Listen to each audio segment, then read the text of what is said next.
Every Palestinian owes President Trump their life. If not for Trump, Israel would have killed every single one of them. And frankly, few would blame Israel after October 7 and decades of the Gaza Strip loaded with Chinese money in the schools and radicals raising kids to kill Jewish people. Yet, Mr. Israel-led U.S. into war Joe Kent wants us to believe that President Trump is being led around by the nose by Israel. Please. While Trump has been the greatest ally to Israel in the history of mankind, yes, conversely, Trump has been the Palestinian people's one and only willing savior. Think about it. There would not be a Palestinian left today if Israel had their way and Trump didn't step in. Trump negotiated peace, and now the Palestinians are allowed to live. Before Trump, nobody wanted to do anything. Obama did nothing. Biden did nothing. Harris did nothing. Nothing to meaningfully help save Palestinian lives. Just dirty Band-Aids and rhetoric. Biden built a pier for the Palestinians to get them aid while Israel waged their war against Gaza. Remember this? Tonight, I'm directing the U.S. military to lead an emergency mission to establish a temporary pier in the Mediterranean on the coast of Gaza that can receive large shipments carrying food, water, medicine, and temporary shelters. No U.S. boots will be on the ground. It cost the U.S. taxpayer $230 million.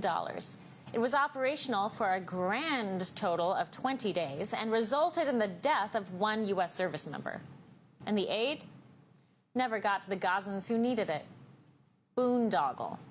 Biden did nothing for Palestine. When Vice President Kamala Harris was confronted by Palestinian protesters at her own rally, she shushed them. If you want Donald Trump to win, then say that, otherwise I'm speaking. The Palestinian community dubbed her Kamala, I am speaking after that. They were disgusted. But Trump did something, and the Palestinians were allowed to live and keep their precious Gaza Strip. But don't tell Joe Kent, Rashida Tlaib, Tucker Carlson, or Mamdani any of this. It ruins their narrative. You see, they want you to believe Trump is controlled by Israel. Here's Bannon, too chicken to say it clearly, so he hints at it. Bannon thinks Trump is being fooled by Netanyahu. Listen. We need to deal with our problems. And still you're going around the world picking a fight in response to what Netanyahu wants to do. In response to what Netanyahu wants us to do? Right in lockstep with the Iranian propaganda chief. In my view, the Americans were drawn into this war by Israel, or more precisely by Netanyahu himself, and I think they themselves do not even know what their ultimate objective is. That's what Joe Kent said, too, after drinking the Steve Bannon Kool-Aid and destroying his career last week. Unfortunately, for these narrative shapeshifters, the truth is, after October 7, Israel's Prime Minister Benjamin Netanyahu had a golden ticket. His justification to wipe out the enemy of Israel. But Trump stopped him. Trump threatened to walk away from the region altogether. Remember when Bibi dropped bombs during a ceasefire last year? I'm not happy with Israel. You know, when I say, okay, now you have 12 hours, you don't go out in the first hour and just drop everything you have on them. So I'm not happy with them. I'm not happy with Iran either. We basically have two countries that have been fighting so long and so hard that they don't know what they're doing. That guy? Duped by Israel? No. He got on the phone, he told Bibi he would walk away from the region altogether, to let Israel fight it out without America's help unless they got in line and cooperated fully under America's direction.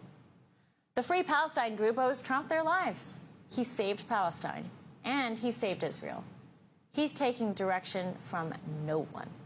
And you know what? That's the real reason these strange America-only, Israel's in charge people are so upset. The Steve Bannons, the Joe Kents, the Tucker Carlsons, the Carrie Prejean Bowlers. None of them can believe that Trump would reject them on his own. Deep down, their egos cannot stand this idea. They have to blame someone else for their own failings. And that's why They are singing in unison that Trump is controlled by Israel, and that's the real reason they've been kicked out of the record when it comes to Trump's legacy. Trump's success is entirely his own. He is led by no earthly man, woman, or country.